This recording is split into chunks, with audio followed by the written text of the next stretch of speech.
The room was thick with tension as the heart monitor's steady beep slowed. Andrew Harrison, one of America's wealthiest men, lay dying in his mansion's master bedroom, which had been converted into a hospital suite equipped with the best medical technology money could buy. Family members crowded around: brothers, sisters, cousins, nieces, nephews, all dressed in expensive black clothing, their faces reflecting varying degrees of grief and calculation. No one paid attention to the elegant African-American woman who had slipped into the room an hour earlier. She sat quietly in the corner, her eyes never leaving Andrew's face. When the room emptied briefly as the doctor called a family meeting in the hallway, she moved quickly to his bedside and took his hand. "I'm here, my love," she whispered. Andrew's eyes fluttered open, focusing on her face. A smile transformed his pale features. "Olivia," he breathed, his voice barely audible. "You came. I promised I would," she said, tears streaming down her face. "I'll always keep my promises to you." His fingers tightened around hers. 8 years wasn't enough. "I should have told them. I should have shown her," she soothed, wiping a tear from his cheek. "We had our reasons. I never regretted a single day with you." The door opened, and Andrew's oldest brother, Marcus, stepped in, stopping short at the sight of Olivia holding Andrew's hand. "Who are you?" he demanded. "How did you get in here? This is a private family matter." Olivia didn't move, her eyes locked with Andrew's. "Marcus," Andrew said, his voice suddenly stronger. "This is Olivia. She's my friend." Olivia quickly interjected. "I'm an old friend." Marcus frowned, but nodded curtly. 5 minutes. Then I must insist you leave. The family needs this time." When he left, Andrew looked at her with pain in his eyes. "Even now, you protect them." She corrected softly. "I'm protecting your peace. This isn't the time for revelations that will only bring chaos." He closed his eyes. "The letter in my desk. My attorney has everything else. They'll know soon enough." She leaned forward and pressed her lips to his forehead. "Rest now. I love you. I always will." He whispered, "Promise me something. Stay for the reading. Stay and face them. They need to see you. Really see you." She hesitated, then nodded. "I promise." The family filed back in, eyeing Olivia suspiciously but focusing mainly on Andrew. His breathing grew more ragged by the minute. The doctor checked his vitals and shook his head almost imperceptibly. Through it all, Olivia remained in the corner, a silent witness to the end of the life she had shared in secret. No one noticed how her hands trembled or how she bit her lip to keep from crying out. No one realized that her heart was breaking as she watched her husband die, surrounded by family members who had never known she existed. As Andrew's last breath left his body, Olivia slipped out of the room. In the hallway, she leaned against the wall, covering her mouth to muffle her sobs. She had promised to stay for the reading of the will, but right now she needed space to grieve privately. Andrew's niece, Emma, found her there. "You were important to him, weren't you?" Emma asked quietly. Olivia wiped her tears. "Yes. He never talked about his personal life. Always business." "Business?" Emma's eyes were red from crying. "I wish I had known him better. He was complicated," Olivia replied, "but he had a good heart." Emma nodded. "Are you coming to the funeral?" Olivia thought about the promise she had made. "Yes, and the reading of the will." Emma looked surprised. "The will? That's just for family." Olivia straightened her shoulders. "I'll be there." She walked away, feeling the weight of the secret she and Andrew had carried for 8 years. Soon everyone would know. Soon the carefully constructed walls would come crashing down. And then what? What would happen to the love story no one had been allowed to witness? What would happen to her? Andrew's last words to her echoed in her mind. "They need to see you. Really see you." But after 8 years of invisibility, Olivia wasn't sure she was ready to be seen. The gala was glittering with New York's elite. Crystal chandeliers cast rainbow prisms across the ballroom as wealthy donors wrote checks for the Children's Hospital charity. Olivia Johnson moved through the crowd confidently, clipboard in hand, ensuring everything ran smoothly. As the event coordinator, she had spent months planning this night. "Excuse me," a deep voice said behind her. Is there somewhere quiet I can make a phone call? Olivia turned to find herself looking into the bluest eyes she'd ever seen. The man was tall, with salt and pepper hair and a tailored tuxedo that screamed old money. Of course, Mr. Harrison, she said, recognizing the major donor immediately. There's a library down the hall to the left. You look surprised you know who I am, he said. It's my job to know everyone here tonight, especially someone who donated $1 million. And you're Olivia Johnson. I organized this event. His eyes swept the room appreciatively. Then I should be complimenting you. This is exceptionally well done. Thank you. The library. She led him to a quiet room lined with bookshelves. He paused at the doorway. Would you have dinner with me tomorrow night? Olivia blinked. I'm sorry. Dinner with me tomorrow? She studied him. Andrew Harrison, 45, never married, ruthless businessman, billionaire. She'd done her research on all the major donors. Why? She asked. He laughed, a genuine laugh that transformed his serious face. Because you didn't pretend not to know who I am. But you weren't impressed by it either. Because you're clearly brilliant at what you do.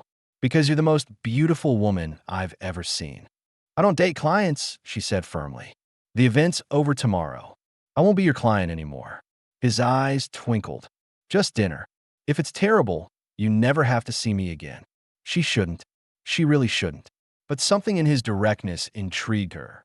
Just dinner, she agreed. Just dinner turned into just breakfast the next morning and lunch the following day. Within a month, they were inseparable. Andrew's world was different from anything Olivia had experienced. Private jets, seaside mansions, five-star restaurants where the chef came to their table. But what surprised her most was Andrew himself. Behind closed doors, the ruthless businessman was thoughtful, funny, and surprisingly vulnerable. My family has expectations, he told her one night as they lay in bed. The Harrison legacy stretches back generations. Old money, old ideas. Are you saying they wouldn't approve of me? She asked. He traced her cheekbone with his finger. They wouldn't approve of anyone who might change their perfect image of me. But you challenge everything they believe. Because I'm black? That's part of it, he admitted. They're stuck in another century. But also because you're independent, outspoken, not from their world. You wouldn't play their games. So what does that mean for us? He kissed her. It means I have a choice to make. Them or you. 3 months later, he proposed with a simple emerald ring, her favorite stone. I want to marry you, he said. But I need to ask something difficult. Olivia, wait. I want our marriage to be private. Just us. No family. No press. No announcements. She pulled back. You want to keep me a secret? I want to keep us sacred, he countered. My family. They'll try to destroy this. They've done it before. I can't risk losing you. So you want me to live in the shadows, never meet your family? What kind of life is that? He took her hands. One where we make our own rules. One where we build something just for us, without their interference. I'm not ashamed of you, Olivia. I'm afraid of them. She thought about it for days. Was love enough if it had to be hidden? Could she be happy as a secret wife? In the end, she said yes, with conditions. 5 years, she told him. We keep it private for 5 years. Then we tell everyone, no matter what. He agreed immediately. They were married in a tiny ceremony on a beach in the Caribbean, with only the officiant and 2 strangers as witnesses. They bought a penthouse in the city where they could be themselves and a small house in the suburbs, registered to an LLC, where they pretended to be a normal couple. For 3 years, it worked. They were blissfully happy in their bubble, safely away from the Harrison family's judgment and interference. Andrew split his time between their secret life and his public one. Olivia built her event planning business and kept her maiden name professionally. In year 4, everything changed. I'm pregnant, she told him one morning. His face lit up with pure joy, then darkened with worry. This changes things, she said. Yes, he agreed. The beach house in Montauk became their sanctuary. After Olivia discovered she was pregnant, Andrew bought it through one of his holding companies, making sure his family couldn't trace the purchase. It was set on a private stretch of beach with tall hedges and an electronic gate, offering the freedom they craved. We can raise our child here, Andrew said as they walked along the shoreline. At least part of the time, away from prying eyes. Olivia let the sand run through her fingers as she sat on the beach. But for how long? Andrew, we agreed on 5 years. That deadline is coming up next year. And now, with a baby, he sat beside her, wrapping his arm around her shoulders. I know. I've been thinking about it constantly. The company's in a delicate position right now. We're negotiating the biggest merger in Harrison history. If my family gets distracted by personal drama, is that what you call our marriage? Our child. Hurt flashed in her eyes. No, God, no, he said. You and the baby are my real life. The company, the family expectations, that's the drama. But the timing, my father's health is failing. If he finds out now, it could destroy everything he built. Olivia stood, brushing sand from her clothes. I never agreed to hide forever, Andrew. I won't raise our child to think there's a secret that needs to be kept. Just a little more time, he pleaded. After the merger, after my father, things will be different. I promise. She hesitated, then nodded. 3 years. Then we tell everyone, no matter what. He agreed immediately. Their daughter, Sophia, was born on a stormy night in April. Andrew was there, holding Olivia's hand through every contraction, tears streaming down his face. When the doctor placed the tiny bundle in his arms, she's perfect, he whispered, just like her mother. For the first year of Sophia's life, they lived in a bubble of joy.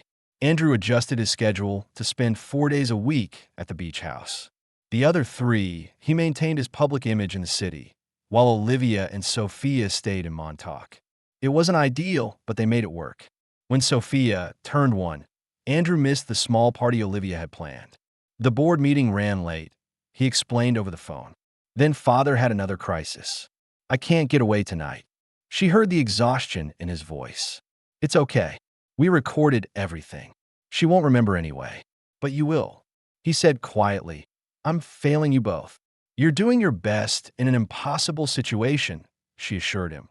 Later that night, after putting Sophia to bed, Olivia sat on the deck overlooking the ocean. The deadline they'd agreed on was approaching, and she was starting to wonder if Andrew would ever be ready to reveal their existence to his family. A car pulled into the driveway, Andrew's Aston Martin. He rushed onto the deck and swept her into his arms. I couldn't miss her birthday completely, he said breathlessly. I can only stay an hour, but I had to see you both. She led him to Sophia's room, where he stood watching their daughter sleep. She's so big, he whispered. I'm missing too much. Then stop missing it, Olivia said simply. Make a choice, Andrew. He turned to her, anguish clear on his face. I'm trying. The merger's almost complete. Father, he's hanging on. Marcus is pushing for changes in the company that could undo decades of work. Olivia saw the toll it was taking on him. Dark circles under his eyes, weight loss, the constant ping of his phone with emergencies. We'll get through this, she assured him. Family comes first, he said, looking at her gratefully. You and Sophia are my family. The rest, they're my responsibility. As the months passed, their time together grew shorter. Andrew's father lingered in a half-conscious state, neither recovering nor dying. The merger negotiations dragged on, and through it all, Andrew maintained his double life, torn between his secret family and his public obligations. On Sophia's second birthday, he missed the small party Olivia had planned. The board meeting ran late, he explained over the phone. Then father had another crisis. I can't get away tonight. She heard the exhaustion in his voice. It's okay. We recorded everything. She won't remember anyway. But you will. He said quietly, I'm failing you both. You're doing your best in an impossible situation, she assured him. Later that night, after putting Sophia to bed, Olivia sat on the deck overlooking the ocean. The deadline they'd agreed on was approaching, and she was starting to wonder if Andrew would ever be ready to reveal their existence to his family. A car pulled into the driveway, Andrew's Aston Martin.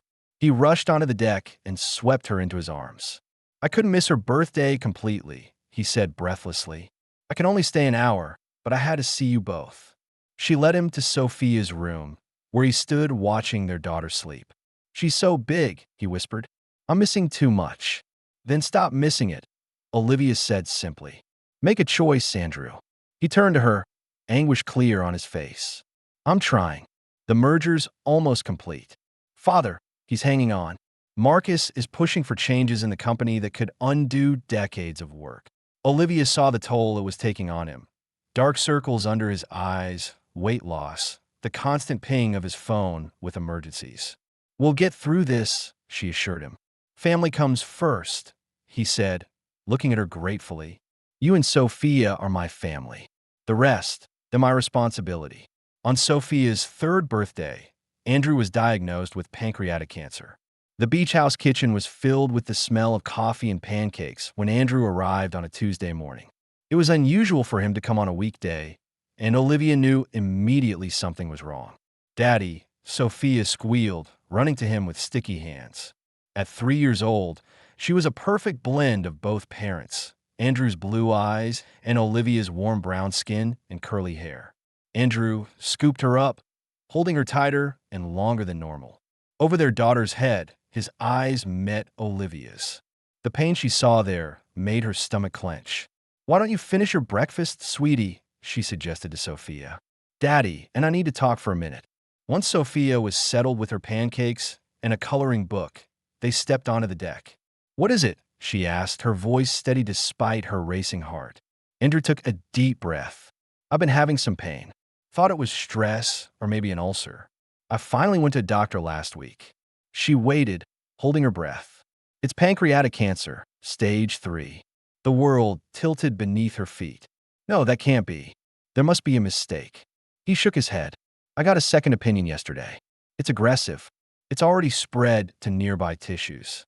Treatment options? She asked, slipping into crisis mode. The way she did when a major event was falling apart. Surgery isn't possible because of the location. They want to start an intensive chemotherapy regimen immediately, followed by radiation. Olivia paced the deck. Okay, we'll get the best doctors. We'll fight this. The prognosis isn't good, Liv, he said softly. Even with treatment, they're talking months, maybe a year. She stopped pacing and faced him. No, I refuse to accept that. We'll find clinical trials, experimental treatments, whatever it takes. He smiled sadly. That's my warrior, always ready for battle. Don't you dare give up, she warned, tears filling her eyes. Sophia needs her father. I need my husband. He pulled her into his arms. I'm not giving up. I'll fight with everything I have. But we need to be realistic about what's coming. She pushed away from him. What does your family know? Nothing yet. I wanted to tell you first. They need to know about us now. Andrew, before you start treatment, I should be by your side through this. He hesitated. The timing is never going to be perfect, she exclaimed. But if not now, when? When you're too sick to stand up to them. When you're gone, and Sophia and I are left to face them alone. You're right, he finally said. It's time, but let me do it carefully. My father's health is precarious. My brothers are circling like sharks, looking for ways to take control of the company. If I drop this bomb all at once, then what do you suggest? She asked. Let me start the treatment first. Get through the initial rounds. Then I'll begin introducing the idea that there's someone in my life, someone important. She considered his plan. And when do they meet me? Meet Sophia? Soon, he promised. Before the end of the year. She wanted to argue, to demand immediate action, but the fatigue in his eyes stopped her. He was facing a death sentence. Fighting with his family wouldn't help him heal. Okay, she agreed reluctantly. But I want to be involved in your treatment. I want to come to appointments, talk to doctors. Of course, he said, relief evident in his voice. I need you there. They spent the day together as a family, playing with Sophia on the beach, building sandcastles, and collecting shells. Andrew took hundreds of pictures, capturing every smile, every laugh. When Sophia napped, they made love with a desperate intensity, both aware of the clock ticking down on their time together. As evening approached, Andrew grew quiet. What are you thinking? Olivia asked, running her fingers through his hair. I need to update my will, he said. Make sure you and Sophia are protected, no matter what happens. Don't talk like that. We have to be practical. Live. If I die, I want everything in order. The next few weeks passed in a blur of doctor appointments, treatment plans, and stolen moments together. Andrew began aggressive chemotherapy, which left him nauseated and exhausted. Olivia drove him to and from appointments, held his head when he vomited, and tried to maintain normalcy for Sophia.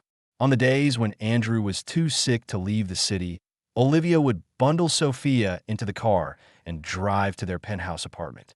They created a routine where Sophia would play quietly while Daddy rested. Though only 3, she seemed to understand the gravity of the situation, her usual boisterous energy dimming in the presence of her father's illness. 2 months into treatment, Andrew's father suffered another stroke and died 3 days later. The funeral was a major society event, covered by the press and attended by politicians, celebrities, and business titans. Andrew stood with his brothers and sisters, playing the role of the dutiful son, while Olivia watched the coverage on television, an outsider to her husband's public life. After the funeral, Andrew's condition worsened. The cancer was not responding to treatment as hoped.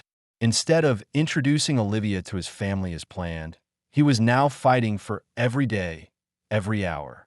"I need more time," he told her during a rare good day when the pain medication was working and he could sit up and talk. "This isn't how I wanted it to happen. Not with everything so chaotic." She sat beside him on their bed, holding his increasingly frail hand. "I understand, but Sophia asks about you constantly. When you're not here, she doesn't understand why her daddy is always sick, always away." He closed his eyes, tears leaking from the corners. "Bring her tomorrow. I need to see her. You said your brother might stop by. I don't care anymore. If he meets her, so be it." But when the next day came, Andrew was too sick to see anyone. The new medication had caused a severe reaction, and he was back in the hospital. Olivia paced the waiting room, unable to go to his room for fear of running into his family. A nurse took pity on her. "Are you a friend of Mr. Harrison's?" Olivia nodded, not trusting herself to speak. "He's asking for you. His family just left for dinner. You have about an hour." She slipped into his room, heartbroken at the sight of him connected to so many machines, his once robust frame now skeletal, his skin yellowed from liver involvement. "Hey, beautiful," he whispered when he saw her. She kissed his forehead. "Hey yourself, handsome." He tried to smile. "Liar. How are you feeling?" "Like I'm running out of road," he said, gripping her hand with surprising strength. "I need you to promise me something. Anything. If I don't make it, don't let them erase you. Don't let them pretend you and Sophia don't exist." A sob caught in her throat. "The will is set. My attorney knows everything. But I need you to be strong. I need you to stand up to them. I promise," she whispered, "but you're going to be fine. You'll tell them yourself." He shook his head slightly. "We both know that's not true anymore. The new scans, it's everywhere now." She laid her head on his chest, listening to the uneven beat of his heart. "I love you. We'll get through this." But in her heart, she knew they wouldn't. Not together. The clock that had been ticking since his diagnosis was running out of time. Autumn leaves scattered across the lawn of the Harrison mansion as Olivia pulled up to the imposing gates. She'd never been here before, had only seen pictures of the family estate in magazines and news articles. Now, sitting in her car with her heart pounding, she wondered if she was making a terrible mistake. For months had passed since Andrew's diagnosis, and his condition was deteriorating rapidly. The experimental treatment they'd pinned their hopes on had failed. The cancer was winning, spreading through his body with ruthless efficiency. The doctors were now talking in terms of weeks, not months.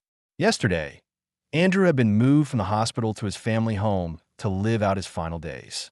He called Olivia, his voice barely a whisper. "I need to see you both. I can't die without holding you one more time." So here she was, with 4-year-old Sophia sleeping in the back seat, about to walk into the lion's den. She pressed the intercom button at the gate. "Harrison Residence," a crisp voice answered. "I'm here to see Andrew. He's expecting me. Your name, please." "Olivia Johnson." Another longer pause. "One moment, please." Olivia waited, fingers drumming nervously on the steering wheel. Had Andrew told someone she was coming, or would she be turned away at the gate? Finally, the voice returned. "Mr. Harrison is expecting you. Please drive up to the main entrance." The gate swung open, and Olivia drove slowly up the winding driveway. The mansion loomed ahead, a sprawling stone structure that had housed generations of Harrisons. She parked and gently woke Sophia. "Are we going to see Daddy?" the little girl asked sleepily. "Yes, sweetheart. But remember what we talked about. Daddy is very sick, so we need to be quiet and gentle." Sophia nodded solemnly, clutching her favorite stuffed rabbit, a soft, well-loved companion that a butler met them at the door, his expression carefully neutral. "Mr. Harrison is in the East Wing. If you'll follow me," he said. They walked through opulent rooms filled with antiques and artwork. Olivia felt eyes on them as they passed. Doorways where conversations suddenly hushed. The Harrison family was watching the strangers in their midst. The butler stopped outside a door and knocked softly. A nurse opened it, looking surprised at the sight of Olivia and Sophia. "Mr. Harrison is resting," she said. "Let them in," came Andrew's faint voice from inside. "Please." The room was large but dimly lit, the curtains drawn against the afternoon sun. Medical equipment surrounded the bed where Andrew lay, his once powerful frame now painfully thin. Olivia approached slowly, holding Sophia's hand. "Hey, we're here," she said softly. Andrew's eyes opened, focusing with effort. When he saw them, his face transformed with joy. "You came," he whispered. Olivia leaned down to kiss him gently. "Of course we did." He turned to Sophia, who was hanging back, her eyes wide at the sight of her father so changed. "Come here, princess. Don't be scared," Olivia said, lifting Sophia onto the edge of the bed. The little girl reached out tentatively to touch her father's face. "Does it hurt, Daddy?" "Not when you're here," he assured her. "I missed you so much." "I drew you pictures," Sophia said, reaching into her small backpack. "Mommy said they would make you feel better." "They already have," he told her, as she spread crayon drawings across his blanket. For an hour, they existed in their own world. Andrew mustered his strength to listen to Sophia's stories, to ask about her preschool, to tell her how much he loved her. Olivia sat beside them, taking mental photographs of these precious moments.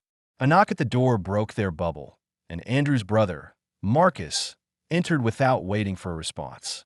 "Andrew, the attorney is here," he said, stopping short at the sight of Olivia and Sophia. Andrew didn't flinch. "Marcus, this is Olivia, and this is Sophia." Marcus looked at them with confusion, then back to his brother. "The attorney needs to discuss some paperwork with you privately." "Anything he needs to say can be said in front of my wife and daughter," Andrew replied, each word deliberate. The silence that followed was deafening. Marcus stared, his expression cycling through confusion, disbelief, and anger. "You're what?" he finally managed. "You heard me," Andrew said calmly. "Olivia and Sophia are my family." Marcus's face hardened. "We'll discuss this later when you're thinking clearly." He left the door, closing firmly behind him. Andrew turned to Olivia, exhaustion evident in his face. "That went well," she said, trying to smile. "Could have been worse," he agreed. "He'll be back with reinforcements." Sophia had moved to a chair by the window, absorbed in a book she'd brought. Olivia leaned closer to Andrew. "Should we leave?" "No," he said firmly. "This is what I've wanted for years. No more hiding, no more secrets. Your family won't make it easy. I don't care anymore." His eyes found hers. "I've been a coward for too long. Live, afraid of their judgment, their control. But what did it get me? A deathbed full of regrets." Tears filled her eyes. "Don't talk like that. You did what you thought was right." "I did what was easy," he countered. "And you paid the price." Before she could respond, the door opened again. This time, Marcus was accompanied by two of Andrew's sisters and an older man Olivia recognized as the family attorney. "Andrew," one of the sisters began, "what is Marcus telling us? Who are these people?" Andrew struggled to sit up. Olivia adjusted his pillows, supporting him. "Elizabeth, Catherine, this is my wife, Olivia, and our daughter, Sophia." Elizabeth gasped. Catherine's hand flew to her mouth. "That's impossible," Elizabeth said. "You're not married." "We've been married for 8 years," Andrew replied calmly. "Quietly, privately. My choice, not hers." The attorney stepped forward. "Mr. Harrison, given your condition and the medication you're on, perhaps this discussion should wait." "It can't wait, James," Andrew said, his voice fading. "You know that better than anyone." Marcus turned on the attorney. "What papers? What is he talking about?" "Mr. Harrison's will and associated documents," James replied, "which I'm not at liberty to discuss until after his passing, as per his instructions." "This is absurd," Catherine said. "He's clearly not in his right mind." Olivia had remained silent, letting Andrew handle his family, but now, seeing him weakening with each passing moment, she stood. "I think Andrew needs to rest now," she said firmly. "This excitement isn't good for him. And who are you to decide that?" Elizabeth demanded. "His wife," Olivia replied simply. "And if you care about your brother at all, you'll let him have peace in whatever time he has left." A tense standoff followed, broken only when the nurse returned. "Mr. Harrison needs his medication and rest. I must ask everyone to leave." Marcus pointed at Olivia. "Especially her. She has every right," Andrew said, his voice barely audible now. "More than any of you." The nurse began ushering people out. Olivia bent to kiss Andrew. "I'll come back tomorrow," she promised. He grabbed her wrist with surprising strength. "Stay, please. I don't want to be alone with them." She looked at Sophia, who had fallen asleep in the chair, oblivious to the drama unfolding. "We'll stay," she decided, "as long as you need us." The family retreated, throwing suspicious glances over their shoulders. The attorney was the last to leave. Pausing at the door, he said, "Mrs. Harrison," surprising her with his use of her married name. "Perhaps we could speak privately later." Olivia nodded. "Of course." After everyone left, Andrew drifted into an uneasy sleep. Olivia sat beside his bed, holding his hand, while Sophia continued to nap in the chair. Outside the door, she could hear heated discussions, footsteps coming and going, doors opening and closing. The Harrison family was in turmoil. Hours later, as evening fell, there was a soft knock. James, the attorney, entered with a folder under his arm. "He's sleeping," Olivia whispered. "That's probably for the best," James said, pulling up a chair opposite her. "I feel I should prepare you for what's coming." "Call me Olivia, please," she said. He nodded. "Olivia, I've been the Harrison family attorney for 30 years. I've seen their best and worst moments. What's about to happen, it won't be pretty." "I expected as much," she said. "Andrew came to me 5 years ago with your marriage certificate. He wanted to ensure that you and eventually your daughter would be protected, no matter what happened. The will we've prepared is airtight. But that won't stop his family from challenging it." Olivia swallowed hard. "Why are you telling me this?" "Because Andrew asked me to look out for you. He knew this moment would come, and he wanted to make sure you had an ally when it did." James opened the folder. "I have copies of everything. Your marriage certificate, Sophia's birth certificate with Andrew listed as father, property deeds, bank accounts, all legally binding." Olivia fought back tears. "Thank you. Don't thank me yet. The battle is just beginning." He glanced at the sleeping Andrew. "How much time do the doctors think he has?" "Days. Maybe a week," James said grimly. "Then we need to prepare. The family will try to remove you from the premises. They'll claim you're an imposter, a gold digger. They might even try to say Andrew wasn't in his right mind when he made his will. What should I do?" "Stay. Fight for him and for your daughter." He handed her his card. "Call me anytime, day or night." After he left, Olivia sat in the growing darkness, the magnitude of what was coming finally hitting her. For 8 years, she'd lived in the shadows of Andrew's life. Now she would have to step into the harsh light and face a family that had never known she existed. She looked at her sleeping daughter, then at her dying husband. They were worth fighting for. Whatever came next, she would face it for them. Dawn broke over the Harrison estate, pale light filtering through the curtains. Olivia had spent the night in a chair beside Andrew's bed, drifting in and out of fitful sleep. Sophia had been moved to a small daybed in the corner of the room, where she still slept peacefully. A soft knock at the door woke Olivia fully. The nurse entered with a tray of medication and a young woman Olivia recognized as Emma, Andrew's niece. "I brought breakfast," Emma said hesitantly, holding a second tray. "I thought you might be hungry." Olivia straightened in her chair, surprised by the gesture. "Thank you." Emma set the tray on a side table. Is it true? Are you really his wife? Olivia nodded. For 8 years. Why didn't he tell us? That's a complicated story. Emma's eyes drifted to Sophia. And she's his daughter. Yes. Her name is Sophia. She's 4. Emma approached the sleeping child, studying her face. She has his eyes and his stubborn streak, Olivia added with a small smile. The family is in chaos, Emma said. Uncle Marcus is talking about having Andrew declared mentally incompetent. Aunt Elizabeth is convinced you're some kind of con artist. And what do you think? Emma considered the question. I think Uncle Andrew always had secrets. He was different from the rest of them. Kinder, less concerned with appearances. And I've never seen him look at anyone the way he looked at you yesterday. Andrew stirred, his eyes fluttering open. Emma moved to his bedside. I'm here, Uncle Andrew. Being nice to my girls, he asked, his voice raspy. Emma smiled. Trying to be good. Someone in this family should be. He reached weakly for Olivia's hand. Water, he said. Olivia helped him take a few sips from a cup. The nurse checked his vitals and administered his morning medication. The doctor will be here at 10, she informed them before leaving. Emma lingered, clearly curious about this hidden part of her uncle's life.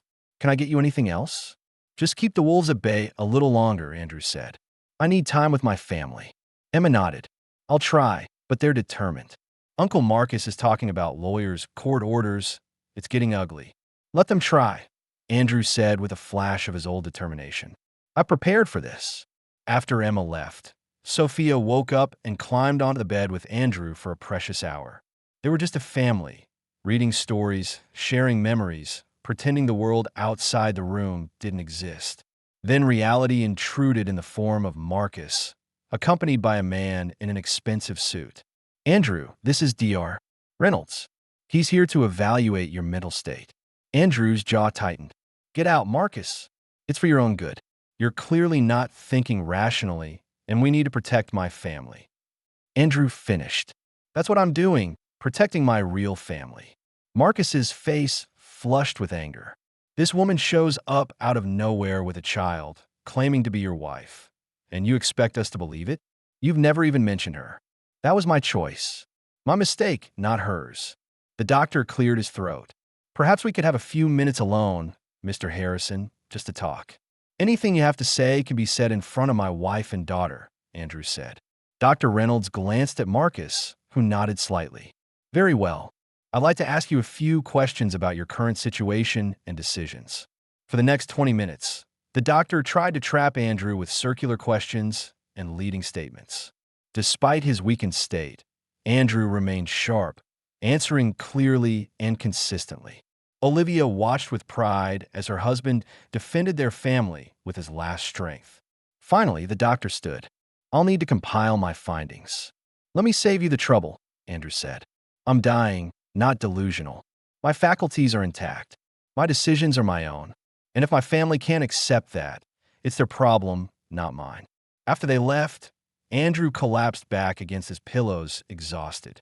They won't stop, Olivia said. No, Andrew agreed. But neither will we. The day passed in a blur of doctors, nurses, medication, and brief visits from family members, each trying to assess the situation in their own way. Some were openly hostile, others were merely curious. Through it all, Olivia remained by Andrew's side, a steady presence in the chaos. As evening approached, Andrew's condition worsened. His breathing became labored, his pain more difficult to control. The hospice doctor adjusted his medication, her expression grave as she took Olivia aside. It's accelerating faster than we expected, she explained quietly. Hours now, not days. Olivia's knees threatened to buckle. Are you sure? I've seen this progression many times. You should prepare yourselves. Perhaps say whatever needs to be said. Olivia arranged for Emma to take Sophia to another room for a while, wanting to shield her daughter from the worst of the end. Then she sat beside Andrew, holding his hand, trying to memorize every detail of his face. Do you remember our first date? She asked, keeping her voice steady. His lips curved in a weak smile. You wore a red dress. I couldn't take my eyes off you. You took me to that ridiculous French restaurant where everything was tiny and cost a fortune. And you said you'd rather have a burger. His laugh turned into a cough. That's when I knew you were the one. The real thing in a world of pretenders. He squeezed her hand. I'm sorry, Liv, for all the hiding, for not being brave enough. We had 8 beautiful years. We have Sophia. No regrets. Just one. His voice was fading. That I won't see her grow up. That I won't grow old with you. Tears spilled down Olivia's cheeks. I'll make sure she knows you every day. How much you loved her, how special you were. Promise me something else, he whispered. His breathing was becoming more labored. Don't let them push you away. Stand your ground. You and Sophia deserve everything. She hesitated, then nodded. I promise. They sat in silence for a while, the beeping of machines marking the passage of time. Outside the door, they could hear the family gathering, voices rising and falling in argument. Bring Sophia, Andrew finally said. I need to say goodbye. Olivia sent a text to Emma, who soon arrived with Sophia. The little girl seemed to sense the gravity of the moment. Her usual chatter was silent as she approached the bed. Come here, princess, Andrew said, patting the space beside him. Sophia climbed carefully onto the bed and nestled against her father's side. Are you going to heaven, Daddy? Andrew's eyes met Olivia's over their daughter's head. Soon, sweetheart, but I'll still be watching over you. Will you be an angel? The very best angel? Whenever you see a star, that's me winking at you. Sophia considered this. Will you come back? Not in the way you mean, but I'll never really leave you, he said, touching her heart. I'll be right here, and in your memories. For the next hour, Andrew mustered his remaining strength to create one last memory with his daughter, telling her stories, making her laugh, listening to her plans for kindergarten. When he began to tire, Olivia suggested that Sophia draw him a special picture. While their daughter was distracted with her crayons, Andrew pulled Olivia close. It's time, he whispered. I can feel it. She fought back a sob. I'm not ready. Neither am I. But it's happening anyway. His blue eyes, still bright despite his illness, fixed on hers. Remember what we talked about? The letter in my desk at the penthouse. The safe at the beach house. James has copies of everything. I remember. And live. Be happy again someday. That's an order. Before she could respond, the door opened. Marcus and Elizabeth entered, followed by several other family members. We need to talk, Andrew, Marcus began. Olivia stood. Not now. Can't you see he's exhausted? This can't wait, Elizabeth insisted. The family needs answers. The only answer you need is that I love my wife and daughter, Andrew said, his voice surprisingly strong. The rest is in my will. Marcus stepped closer to the bed. You can't possibly expect us to accept this arrangement. A secret wife, a child we've never heard of. It's preposterous. Your acceptance isn't required, Marcus. Only your compliance with my wishes. Elizabeth turned to Olivia. How much is he paying you to pretend to go along with this charade? Andrew tried to sit up, anger giving him momentary strength. Elizabeth, that's enough. No, it's not enough, she shot back.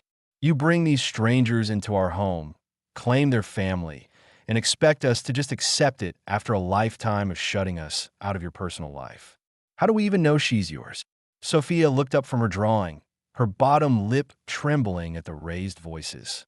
Olivia moved quickly to her daughter, protective instincts flaring. Don't you dare upset my child. Whatever issues you have with me or with Andrew, leave her out of it. The confrontation might have escalated further, but at that moment, Andrew made a strange gurgling sound. All eyes turned to him as his body spasmed once, then went still. Andrew! Olivia rushed to his side. The heart monitor flatlined, its steady beep becoming a continuous tone. The nurse ran in, quickly assessed the situation, and pressed the emergency call button. Everyone out, she ordered. Now! The family backed away, shock and anger on their faces. Olivia stood frozen, one hand on Andrew's chest, the other reaching back for Sophia, who had begun to cry. Daddy, the little girl wailed. Daddy, wake up. The medical team arrived, but it was already clear Andrew Harrison was gone in the chaos that followed. The doctor's official pronouncement, the nurse's compassionate explanations, the funeral home being called. Olivia held Sophia close, both of them crying as the reality sank in. Through her tears, she became aware of the family watching from a doorway. Their expressions ranged from stunned grief to calculating speculation. Only Emma showed genuine compassion, stepping forward to place a hand on Olivia's shoulder. "I'm so sorry," she said softly. Marcus cleared his throat. "The funeral arrangements will be handled by the family. We'll be in touch about other matters." Olivia looked up, wiping tears from her face. "We'll be staying here tonight. Sophia and I need time to say goodbye." "That won't be necessary," Elizabeth said coldly. "This is a family matter." "We are family," Olivia interrupted, her voice steady despite her breaking heart. "And we're staying." For a moment, it seemed Marcus would argue. Then, perhaps aware of how it would appear to forcibly remove a grieving widow and child, he nodded stiffly. "We'll discuss next steps in the morning." After they left, Emma helped Olivia prepare Sophia for bed. The exhausted child finally fell asleep, clutching her stuffed rabbit and the last drawing she'd made for her father. "Thank you," Olivia said to Emma, "for your kindness." "He loved you," Emma replied simply. "That's enough for me." Left alone with her thoughts, Olivia returned to Andrew's bedside. His body had been prepared for removal to the funeral home in the morning, but for now, she had these final moments with him. "I'll keep my promise," she whispered, kissing his cold forehead. "They'll know us. They'll see us. And Sophia will have everything you wanted for her." Outside the window, stars dotted the night sky. One seemed to shine particularly bright. Olivia smiled through her tears. Andrew was winking at them already. The morning after Andrew's death dawned gray and rainy, matching Olivia's mood perfectly. She'd barely slept, spending most of the night watching over Sophia and planning their next steps. She knew the battle was just beginning. A knock at the door revealed James, the attorney, looking solemn in a dark suit. "I came as soon as I heard," he said. "My condolences." "Thank you," Olivia replied, glancing at Sophia, still sleeping. "Can we talk in the hallway?" Outside the room, James lowered his voice. "The family has called an emergency meeting for this afternoon. They want to discuss funeral arrangements and other matters, by which I assume they mean you and Sophia." "I expected as much," Olivia said. "I brought the documents we discussed. Also, I think it's time you had this." He handed her an envelope. "Andrew left specific instructions that this letter be given to you upon his death." Olivia took it with trembling hands. "What happens now?" "Now we prepare for the reading of the will, which, according to Andrew's instructions, should take place immediately after the funeral. The family will try to delay it, of course. They'll want time to build a case against you. The funeral is the day after tomorrow. They're moving quickly, hoping to minimize press coverage of any complications." Olivia nodded. "Meaning me?" "Precisely. They want you and Sophia gone before the funeral. But I've made it clear that as Andrew's legal wife, you have every right to be there. They can't stop you without creating a scene." "I don't want to cause a scene. I just want to say goodbye to my husband." James patted her shoulder. "And you will. Now I suggest you pack your things. It won't be comfortable staying here any longer than necessary. We'll go to the penthouse today." "Good. I'll be in touch about the arrangements." After he left, Olivia went back into the room to find Sophia awake, clutching her stuffed rabbit. "Is Daddy an angel now?" she asked.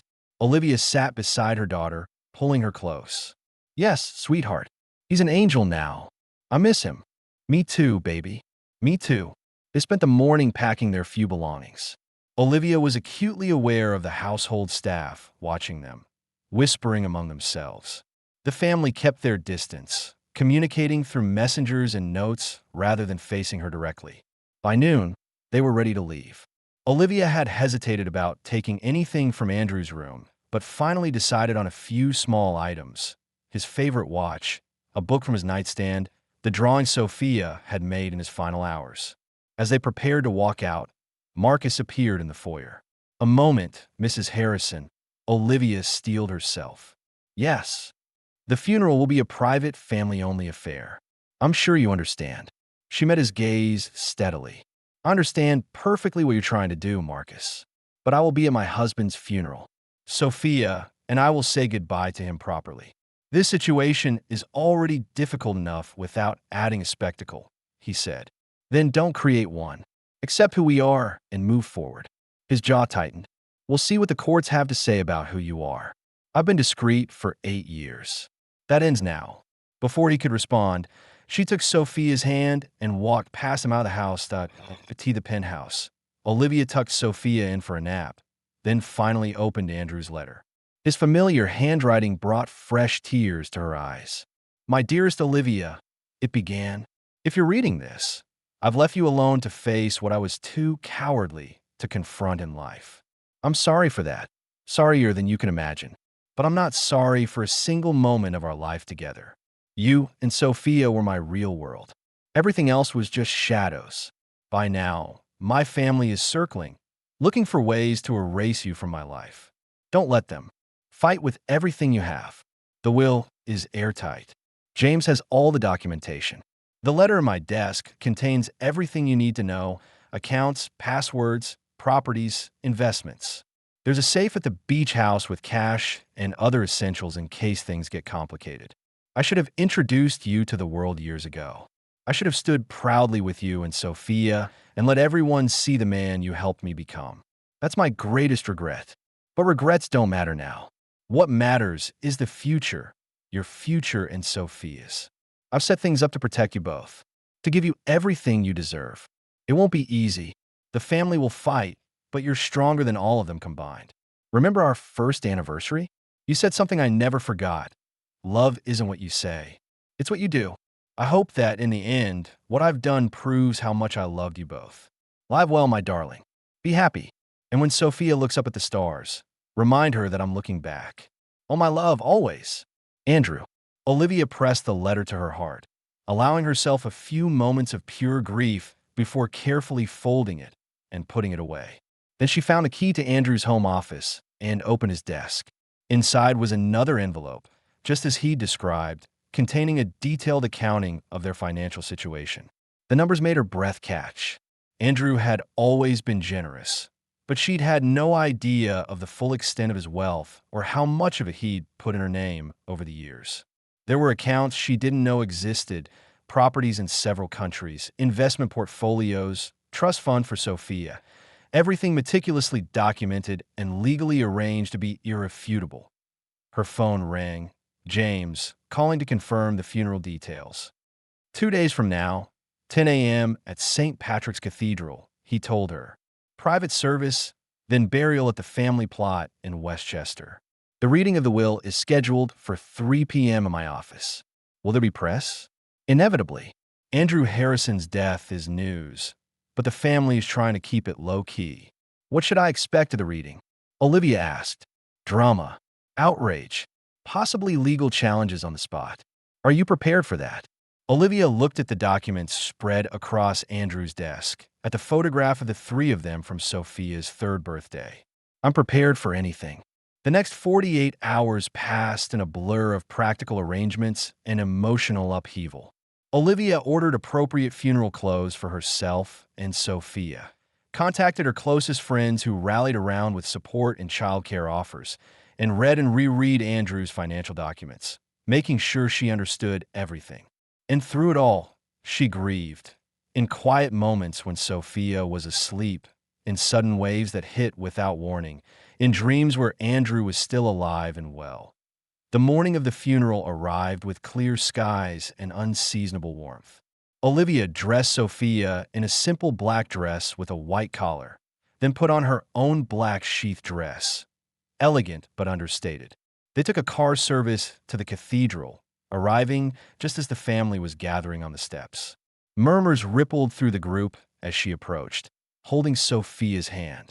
Marcus stepped forward, blocking their path. This isn't appropriate, he said in a low voice. Stepping aside would be appropriate, Olivia replied, equally quiet. Don't make a scene in front of your brother's daughter. For a tense moment, it seemed he might refuse. Then Emma appeared beside him. Uncle Marcus, the press is watching.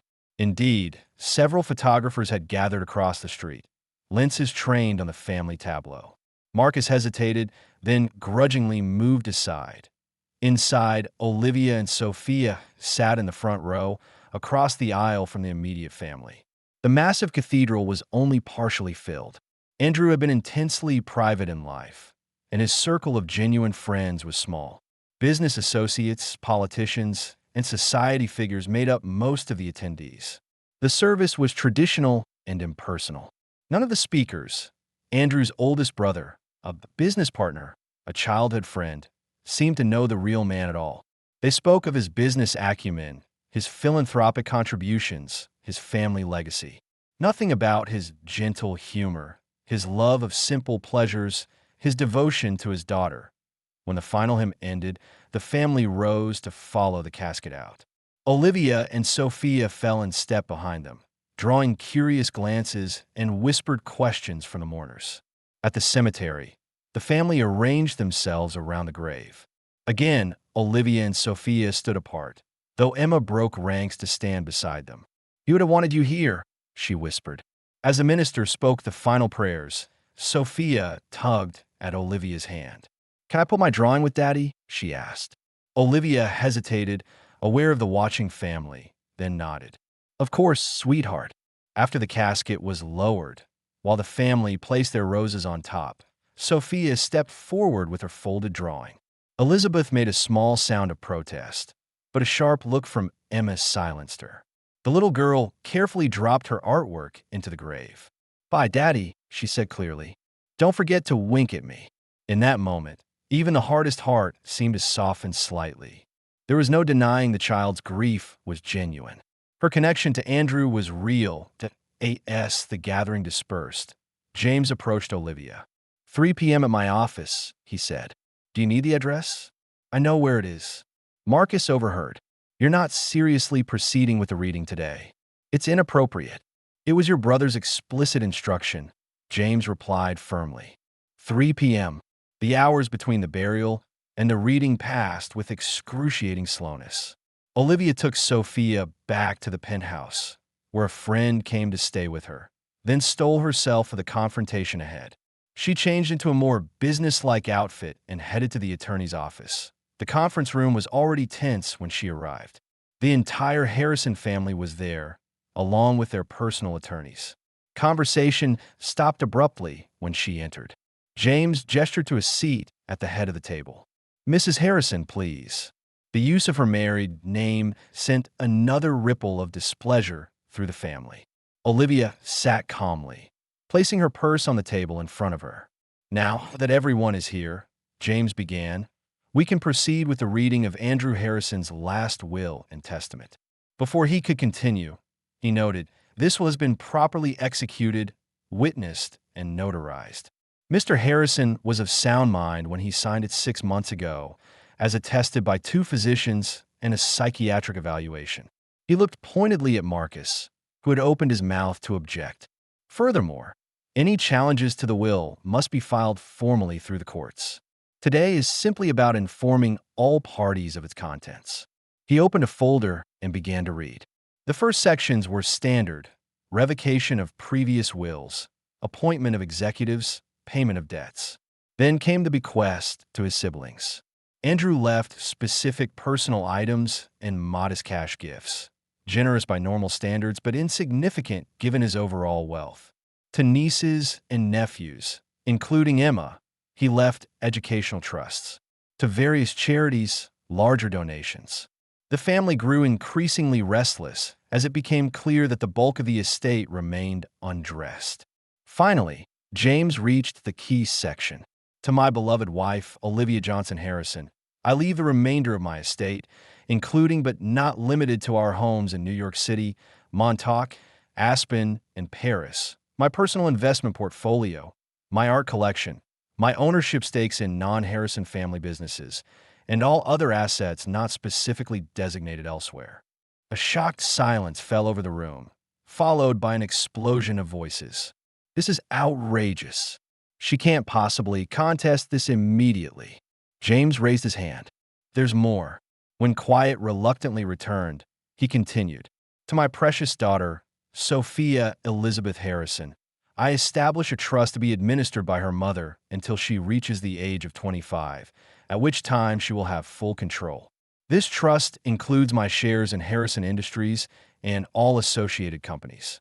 This revelation caused even greater uproar. Marcus slammed his fist on the table. This is completely unacceptable. Harrison Industries has been family-controlled for generations. You can't possibly allow this stranger to have voting shares. James remained unruffled. The shares transferred to Sophia's trust. Until she's of age, the voting rights will be exercised by the trustee, Olivia. Elizabeth turned to her attorney. We're contesting this immediately. All of it. On what grounds? James asked mildly. Mr. Harrison was legally married to Olivia. Sophia is their legitimate child. Medical evaluations confirm he was of sound mind when the will was executed. There are no grounds for contest that would stand up in court. We'll see about that, Marcus growled. One final section, James said, ignoring the threat.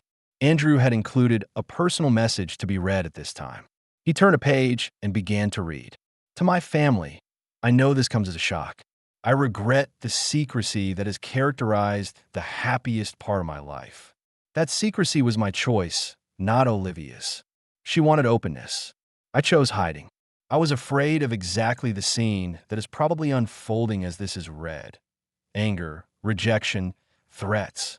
I was wrong to hide Olivia and Sophia. They're my family, my real family, built on love and choice rather than obligation and tradition. They deserve everything I can give them and more. They deserve to be acknowledged in life, not just in death. To Olivia, stand your ground. You've earned this place. Don't let anyone tell you otherwise.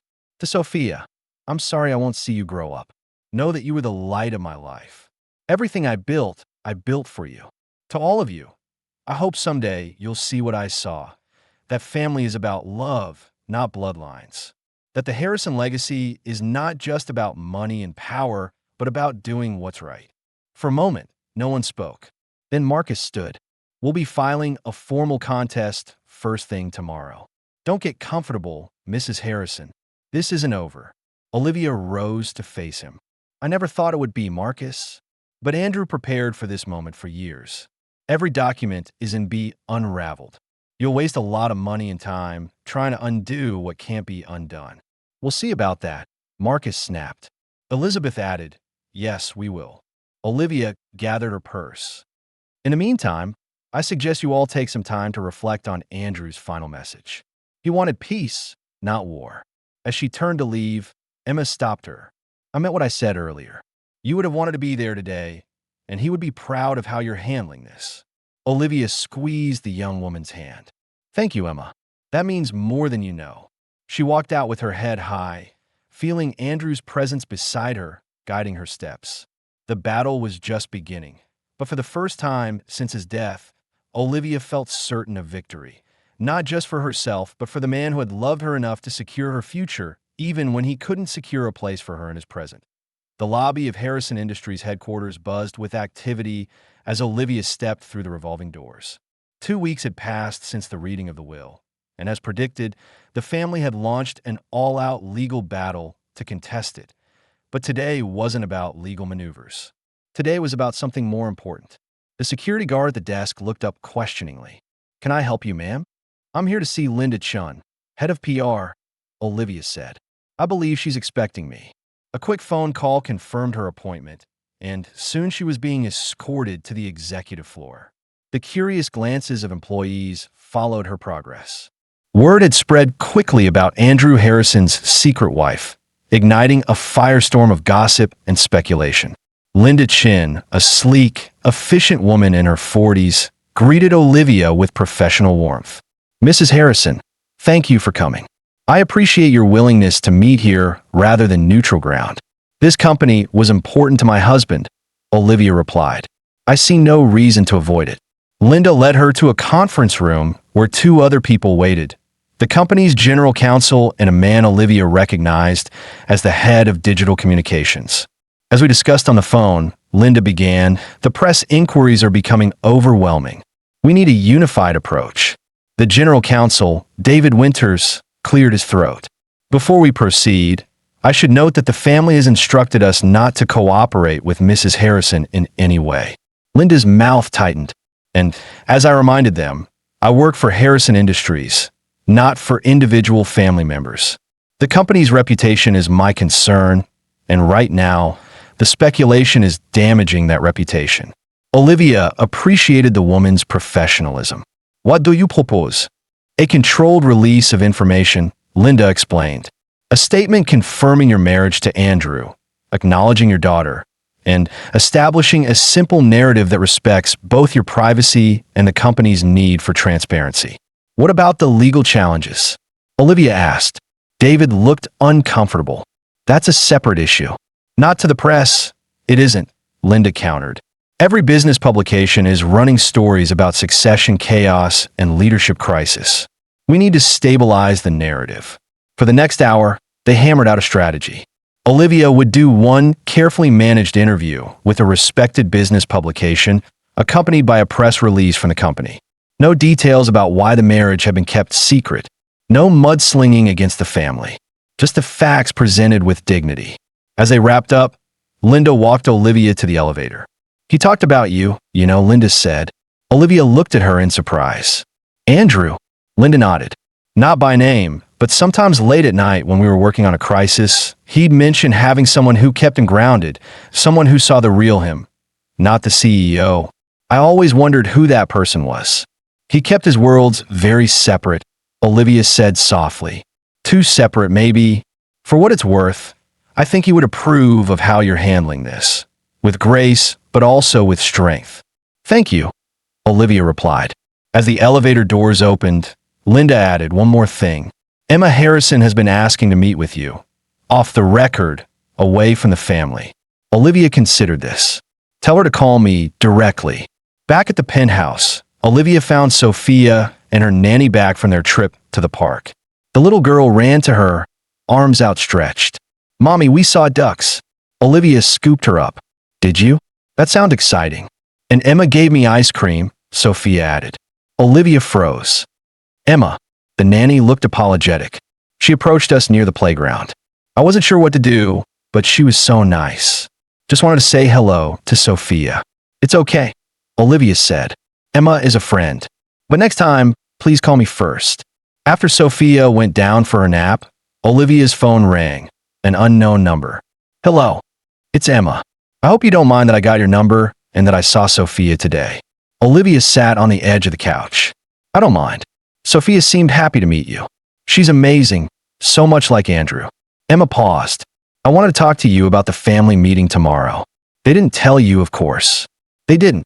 Emma sounded disgusted. Marcus has called everyone together to discuss strategy regarding the will. I thought you should know. Olivia felt a headache building behind her eyes. Thank you for the warning. Is that all? No, it's more than that. I want to help you. Olivia was taken aback. Why are you taking our side? Because Andrew was the only one who ever saw me as more than just another Harrison obligation. He encouraged me to study art instead of business. He funded my gallery when the family refused. Emma's voice broke slightly. He was real. And if he loved you, that's good enough for me. They talked for another half hour, with Emma providing invaluable insights into family dynamics and the legal strategies being discussed. By the end, Olivia had a potential ally and a warning about what was coming. The next day, as promised, Olivia did one carefully controlled interview with the Wall Street Journal. She kept her answers dignified and focused on facts. Yes, she and Andrew had been legally married for 8 years. Yes, Sophia was their biological daughter. No, she wouldn't discuss why Andrew had kept their marriage private. That had been his choice to make. When asked about the legal challenges to the will, she said simply, Andrew made his wishes clear. I hope his family will eventually respect that. The article ran 3 days later, accompanied by a photo of Olivia, Sophia, and Andrew at the beach house, a rare family picture taken by a timer. The response was immediate and overwhelming. Social media exploded with speculation and debate. News outlets picked up the story, running segments on the Harrison inheritance drama. But most surprisingly, public opinion seemed to be swinging in Olivia's favor. The image of the devoted wife and innocent child hidden away by a man torn between love and family obligation resonated with people. The Harrisons, with their obvious wealth and privilege, came across as cold and grasping by comparison that a week after the article appeared, Olivia received a call from James.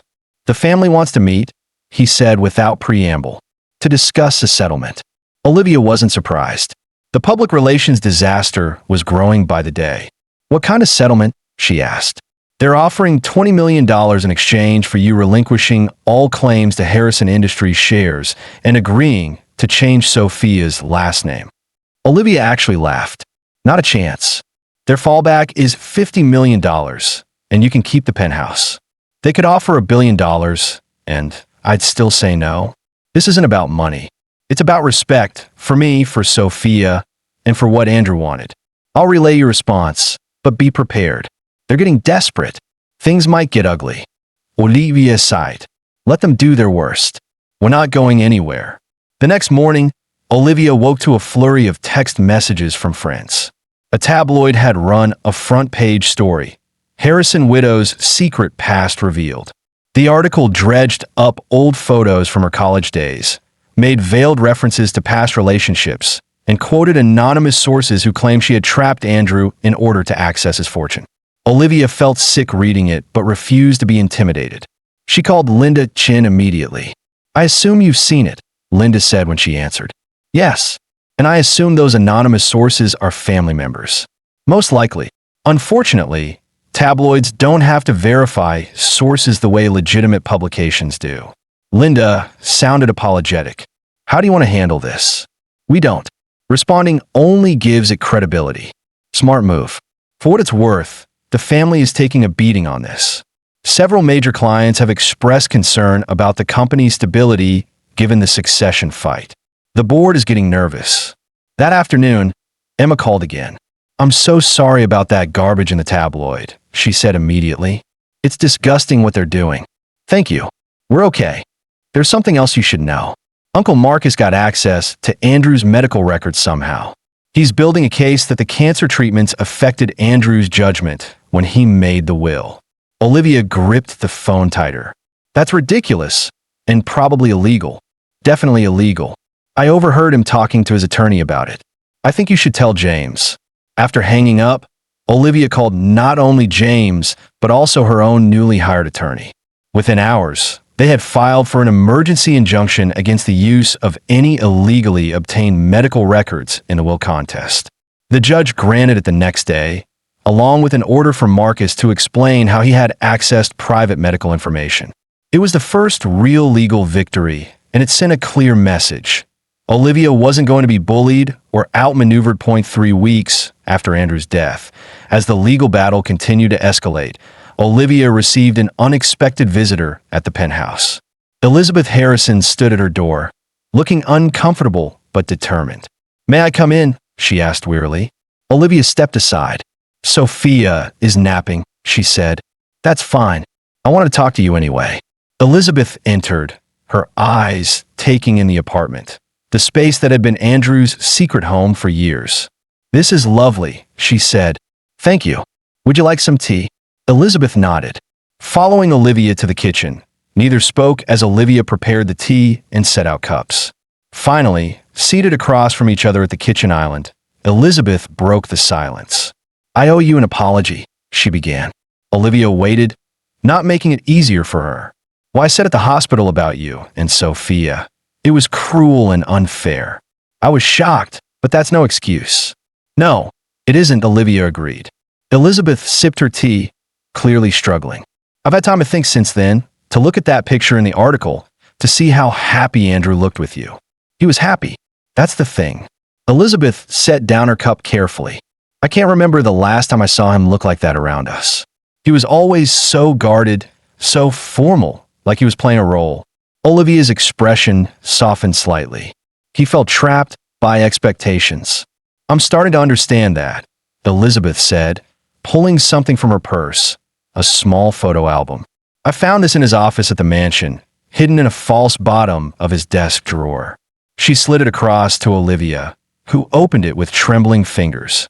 Inside were photos she'd never seen before, pictures Andrew had secretly kept of their life together. Sophia, as a newborn, Olivia sleeping with their daughter on her chest, the three of them at the beach at Christmas on Sophia's birthdays. He kept us with him, Olivia whispered, tears filling her eyes. He loved you, Elizabeth nodded. That's obvious from these, and from the way he arranged everything to protect you both. She stood, smoothing her skirt. I haven't told Marcus or the others that I came. They wouldn't understand. Not yet. But I wanted you to know that at least one of us is questioning the path we're on. As she headed for the door, she paused. When Sophia wakes up, would you tell her that her Aunt Elizabeth said hello? It was a small gesture, but a significant one. The first acknowledgement of family ties. I will, Olivia promised. After Elizabeth left, Olivia called Emma to tell her about the visit. Aunt Elizabeth? Emma sounded shocked. I never would have expected her to be the first to break ranks. People can surprise you, Olivia said. This could change things. If Elizabeth starts wavering, others might follow. That evening, as Olivia was giving Sophia a bath, her phone rang with an unfamiliar number. She almost didn't answer, wary of reporters who had somehow obtained her private contact information. But something made her pick up. Mrs. Harrison, a man's voice said. You don't know me, but I worked with your husband for 15 years. I was his personal assistant. Olivia sat on the edge of the bathtub. Andrew mentioned you often, the man said. He talked about me, not by name, not in detail, but I knew there was someone special in his life, someone who made him happier than I'd ever seen him. That means a lot to hear, Olivia said. Listen, the reason I'm calling is there's something you should know, something that might help with what you're going through now. Olivia listened as Robert explained that 4 years earlier, when Sophia was just a baby, Andrew had recorded a video. He'd asked Robert to keep it in a secure location with instructions to deliver it to Olivia if anything ever happened to him. But with the chaos following Andrew's death and the family's immediate takeover of his office, Robert hadn't been able to access it until now. I can bring it to you tomorrow, he offered. Please, Olivia said. Thank you for honoring his wishes. After hanging up, she sat for a long moment, wondering what message Andrew had left for her and why he had felt the need to create such a backup plan. Was it something personal, meant just for her, or was it something more, something that could change everything? The package Robert delivered the next morning was small, just a USB drive in a sealed envelope with Olivia's name written in Andrew's distinctive handwriting. She thanked Andrew's former assistant profusely, noting how emotional he seemed about the task. He was more than just a boss to you, wasn't he? She asked gently.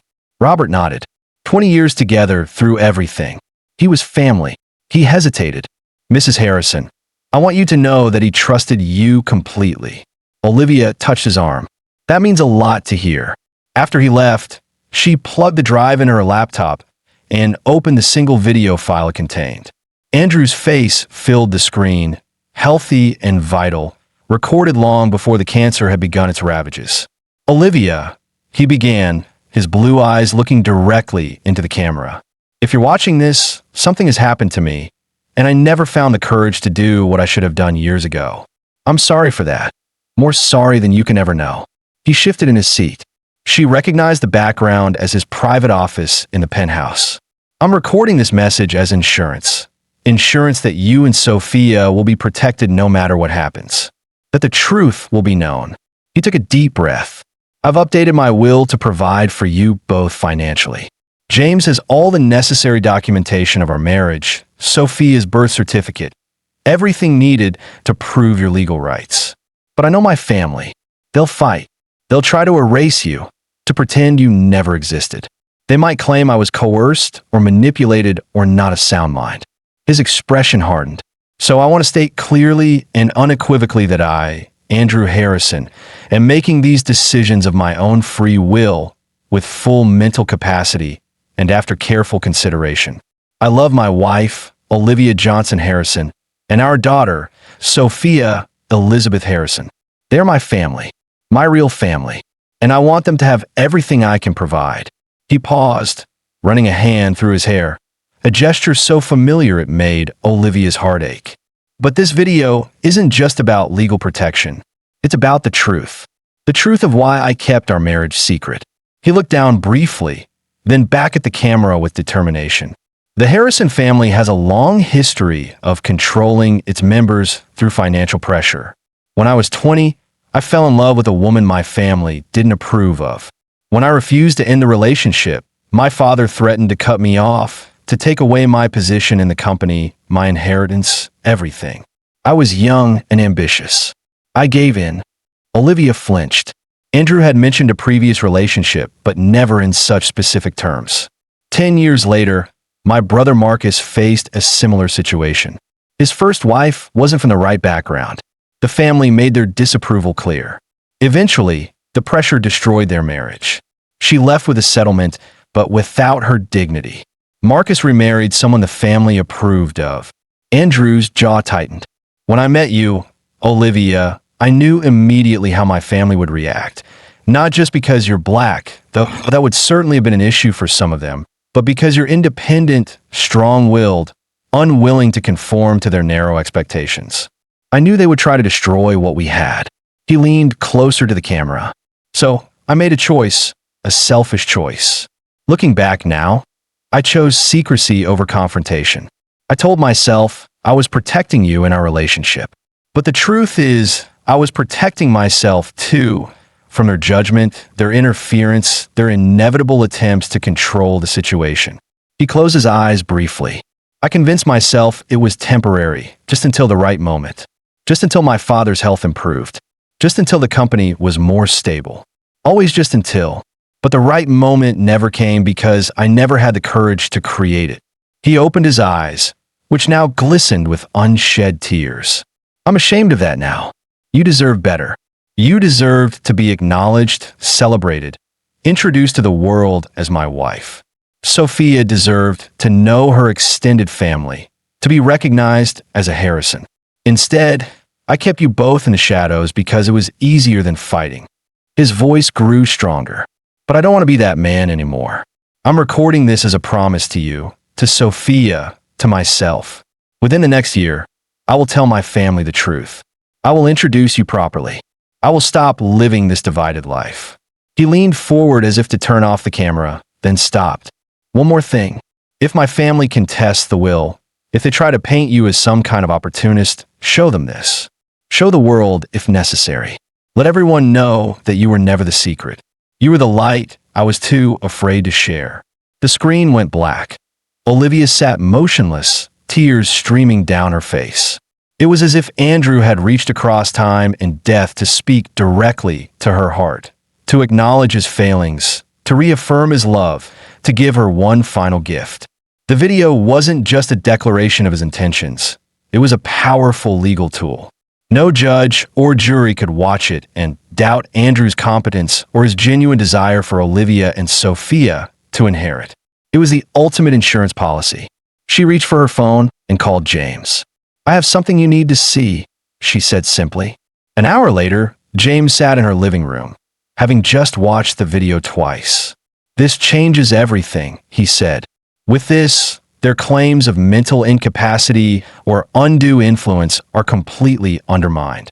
Should we show it to them directly? Olivia asked. Before taking it to court, James considered the question. It might give them a chance to prepare a counter-strategy.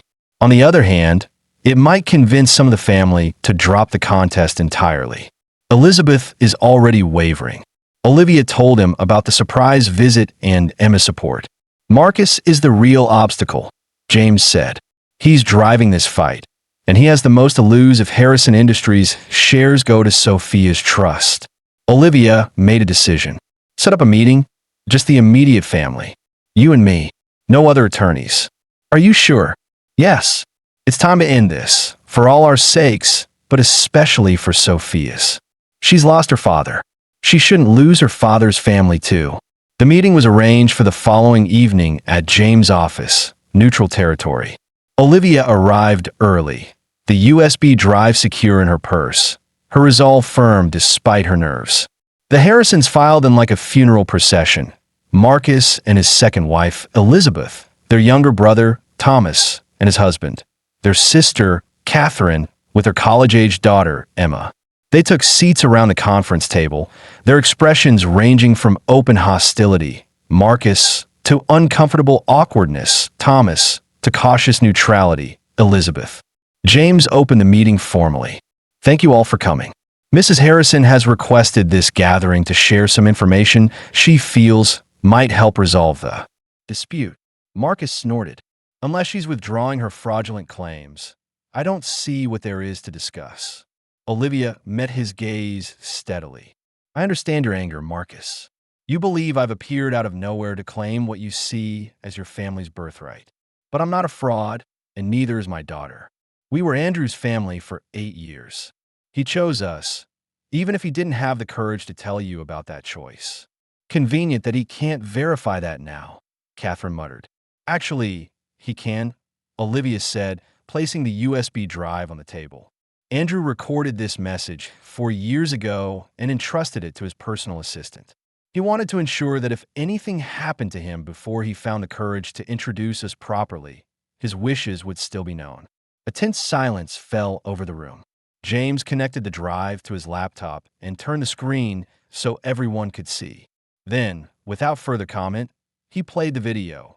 Watching the Harrisons' reactions was like witnessing a wave of emotional dominoes falling. Disbelief, dawning comprehension. By the time Andrew reached his final words, "You were never the secret. You were the light I was too afraid to share." Even Marcus looked shaken. When the screen went black, no one spoke for several long moments. Emma broke the silence. That was really him, the real Andrew, not the corporate mask he always wore around us. Elizabeth nodded, dabbing at her eyes with a tissue. I've never heard him speak so genuinely, so emotionally. Thomas leaned forward, addressing Olivia directly for the first time. He really loved you, didn't he? Yes, she said simply. And I loved him. Marcus stood abruptly and walked to the window, his back to the group. His wife watched him anxiously. Marcus, Olivia said softly. Andrew wasn't trying to hurt any of you. He was trying to protect what we had because he feared exactly what's happening now, a fight that tears everyone apart. You didn't turn around. You have no idea what's at stake here. I do. She addressed the room. I understand why you see Sophia's inheritance as a threat. Now, he did turn his expression incredulous. He discussed company matters with you. We were married, Marcus. We talked about everything. Catherine leaned forward. What exactly are your intentions regarding Harrison Industries? Do you plan to take an active role? No. I have my own career, my own interests. I have no desire to run or even influence the company. But I do want Sophia to have what's rightfully hers when she's old enough to make her own choices. And in the meantime, Thomas asked, who controls her voting shares? I do as her trustee. But I'm open to discussing arrangements that respect both Sophia's inheritance and the family's concerns about company control. The Harrisons exchanged glances, a silent communication born of lifelong familiarity. We need to discuss this privately, Marcus finally said. Of course, Olivia agreed. Take all the time you need. But know this, I'm not going away, and neither is Sophia. Andrew wanted us to be acknowledged, and that's going to happen one way or another. I prefer it happen with your blessing rather than after years of costly, painful litigation. She walked to the door, then paused. One more thing. Sophia asks about her father every day. She knows he had brothers and sisters, cousins, a whole family she's never met. Right now, all of you are just abstractions to her. You could be real people in her life. Her family. That's what Andrew wanted. It's what I want too. After she left, she and James waited in his private office. You did well in there, he told her. That was exactly the right approach. Do you think it will make a difference? It already has. Did you see their faces when they heard Andrew speak so plainly? When he called you the light of his life? That video humanized you in a way no legal argument could have. An hour passed before James's assistant knocked to say the family was ready to continue. Olivia took a deep breath and returned to the conference room. The atmosphere had changed. The hostile front had fractured. Marcus still looked grim, but the others seemed more thoughtful, more open. We've discussed your situation, Marcus began formally, and we have a proposal. Elizabeth interjected. What my brother means is that we've been wrong. Seeing Andrew on that video, hearing him speak about you and Sophia, it forced us to confront some uncomfortable truths about our family. Thomas nodded. We've always prided ourselves on being the Harrisons, this powerful, united front. But at what cost? We drove Andrew to hide the most important people in his life. Marcus cleared his throat. That said, there are practical considerations regarding Harrison Industries. The company has been family-controlled for generations. Having Sophia's significant share potentially voted by someone outside the family creates legitimate governance concerns. I understand that, Olivia said. Our proposal is this, Marcus continued. A formal recognition of you and Sophia as legal heirs of Andrew. No contest to the will. Full inheritance as specified. Olivia waited for the catch. In exchange, we asked for a voting trust agreement regarding the Harrison Industries shares. You would retain ownership, but agree to have the shares voted by a committee of 3. You, representing Sophia's interests, and 2 family members, rotating annually. It was a reasonable compromise. Sophia's ownership would be acknowledged, but the family would maintain its controlling influence. I need to see the specific terms in writing, Olivia said, and have my attorney review them, of course. Marcus agreed. And I want something else, Olivia added. A real relationship between Sophia and her father's family. Regular visits, holiday gatherings, a chance for her to know where she comes from. Elizabeth smiled tentatively. We like that too. Emma, who had been quiet, suddenly spoke up. Uncle Marcus, tell her the rest. Marcus looked uncomfortable. We'd also like to apologize publicly for the way we've handled this situation, for any pain we've caused you and Sophia. Olivia hadn't expected that. Thank you, she said. And Catherine added, we'd like to establish a foundation in Andrew's name, something to support causes he cared about. We thought perhaps you could help direct it, since you knew that side of him better than we did. It wasn't perfect. There would still be details to negotiate, lawyers to consult, papers to sign. But it was a beginning, an acknowledgement that Olivia and Sophia were part of the Harrison story now, whether the family had chosen it or not. I think Andrew would be pleased, Olivia said softly. This is what he wanted, for all of us to find a way forward together. The tension that had dominated the room for hours finally dissipated. There were handshakes, tentative smiles, even a brief hug from Emma as the family prepared to leave. Elizabeth approached Olivia. Would it be possible? Could I meet Sophia properly? Perhaps bring her a gift? Olivia smiled. She loves books and anything to do with space. She wants to be an astronaut. Elizabeth's eyes brightened. Andrew was obsessed with space as a child, too. I have some of his old books in storage. Maybe she'd like those. I think she'd love them. As Olivia left the building, she felt Andrew's presence beside her, approving. The path ahead wouldn't be smooth. There would be adjustments, disagreements, the inevitable friction of different worlds colliding. But tonight, at least, she had won what mattered most. Recognition for herself, for Sophia, for the love that Andrew had hidden for too long. No longer secret, no longer shadows, just family. Complicated, imperfect, real. 1 year later, the garden of the Harrison estate bloomed with spring flowers as children raced across the manicured lawn. Sophia, now 5, led the pack, her curls bouncing as she ran from her cousins in an enthusiastic game of tag. Olivia watched from the terrace, a smile playing on her lips. A year ago, she couldn't have imagined this scene. Sophia fully integrated into the Harrison family, accepted and loved by the same people who had once tried to deny her existence. Penny for your thoughts, Emma said, joining her with 2 glasses of lemonade. Just marveling at how much can change in a year, Olivia replied, accepting the drink gratefully. You could have destroyed this family, Emma said. Instead, you saved it. Olivia laughed. I think that's giving me too much credit. I don't, Emma insisted. Before you, we were just going through the motions, playing our assigned roles. Now it feels like we're actually a family again. Across the garden, Elizabeth was setting up an easel for an art project with the younger children. Thomas and his husband were grilling on the patio. Even Marcus, still somewhat reserved, was making an effort. He'd spent the morning teaching Sophia how to fly a kite. The monthly Harrison Family Day had become a tradition in the past year, a time for all branches of the family to come together without business or obligations intruding. It had been Olivia's idea, a way to build the relationships she wanted Sophia to have with her father's side of the family. How are the renovations coming along? Emma asked, changing the subject. Almost finished. We move in next month. After careful consideration, Olivia had decided to sell the penthouse, too many bittersweet memories, and renovate Andrew's childhood home, a smaller property on the Harrison estate that had stood empty for years.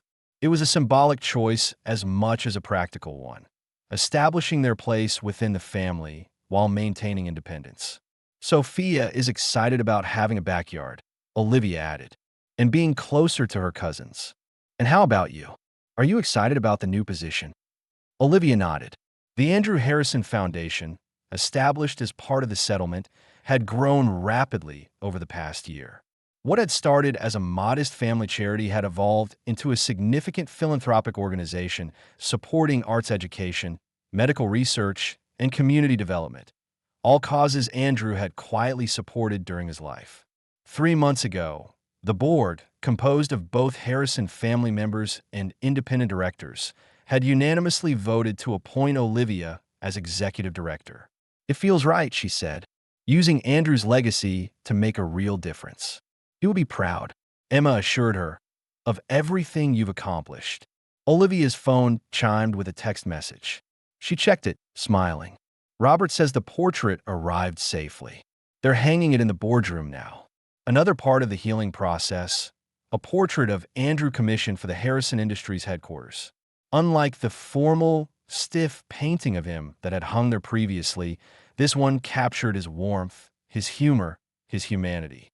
The artist had worked from family photographs, including several of Andrew with Olivia and Sophia. Will you be at the unveiling tomorrow? Emma asked. Of course, Olivia replied. Sophia's excited about it. She helped choose which photo to use. Their conversation was interrupted by Marcus approaching with uncharacteristic hesitancy. Olivia, can I speak with you for a moment? Emma excused herself, leaving them alone on the terrace. Is something wrong? Olivia asked. No, nothing's wrong, Marcus said. He seemed to be struggling with what to say. I've been meaning to tell you. The board reviewed the quarterly results yesterday. The initiatives you suggested for the foundation, particularly the scholarship program, they're making a difference. Not just for the recipients, but for the company's reputation. Applications for positions are up 40%. Employee satisfaction scores have improved. Even our stock has seen a boost. Olivia smiled. I'm glad to hear it, but I doubt that's what you wanted to tell me. Marcus sighed. What I wanted to say is, you were right about Andrew. About what he wanted. About how our family needed to change. He looked out at the children playing. Sophia has been good for all of us. She reminds me of Andrew when he was young, before the weight of expectations crushed his spirit. He would be happy to hear you say that, Olivia said. I was wrong about you, Marcus, he admitted. I thought you were a threat to everything we'd built, but you've actually helped preserve it, just in a healthier way. It was as close to an apology as Marcus would likely ever come. Olivia accepted it with a nod. Family was always the most important thing to Andrew. Not the company, not the money. Just the people he loved. I'm trying to honor that. You're succeeding, Marcus said. He hesitated, then added, there's something else. The voting trust agreement comes up for renewal next month. I've been thinking perhaps we could modify it. Give you a greater say in how Sophia's shares are voted. Olivia raised an eyebrow. Really? What brought this on? You've proven yourself to be thoughtful about the company's interests. And it's what Andrew would have wanted. Before she could respond, Sophia came running up, breathless and grinning. Mom, Elizabeth says we can do painting now. Come see. I'll be right there, sweetheart, Olivia called. She watched her daughter race back to the activity table. She has his eyes, Marcus said, and his smile. Every time I see her, I see him, Marcus agreed. The afternoon passed pleasantly with art projects giving way to a family dinner on the lawn. As twilight approached, Catherine's husband set up a portable movie screen for the children. Sophia cuddled next to Olivia on a blanket, pointing excitedly as the night sky deepened above them. Look, Mom, the first star. That's Daddy winking at us. Olivia hugged her daughter close. Yes, it is. Later, after Sophia had fallen asleep in the guest room they were using until their new home was ready, Olivia stood alone on the balcony, looking out over the Harrison estate. So much had changed in a year. The pain of losing Andrew would never completely fade, but it had been joined by new joys new connections, new purpose. From her purse, she took out the emerald ring Andrew had given her when he proposed. She'd stopped wearing it after his death, the memories too painful. Now, after careful consideration, she slipped it back onto her finger, not as a symbol of what she'd lost, but of what she'd gained. What they'd built together. What would continue through Sophia. Her phone chimed with a reminder about tomorrow's portrait unveiling. The ceremony would mark another milestone in the integration of Andrew's two worlds, the family he was born into and the family he had chosen. For the first time, the Harrison Industries boardroom would display an image of Andrew that captured who he really was, not just the corporate mask he had worn for so long. It wasn't the way Andrew had planned to introduce them to his world. It wasn't the happy family future they had dreamed of together. But it was something real and meaningful, a legacy of love that had finally emerged from the shadows into the light. Olivia looked up at the stars, at the one particular star that Sophia had identified as her father. "We did it," she whispered. "They see us now. They know us. Just like you wanted." The star seemed to twinkle more brightly in response. Andrew keeping his promise to wink at them from heaven. Olivia smiled through her tears. Not all secrets were meant to stay hidden forever. Sometimes they needed to be revealed, not to cause pain, but to heal it, to create connections where there had been divisions, to transform isolation into belonging. That had been Andrew's final gift to them all, the Trut.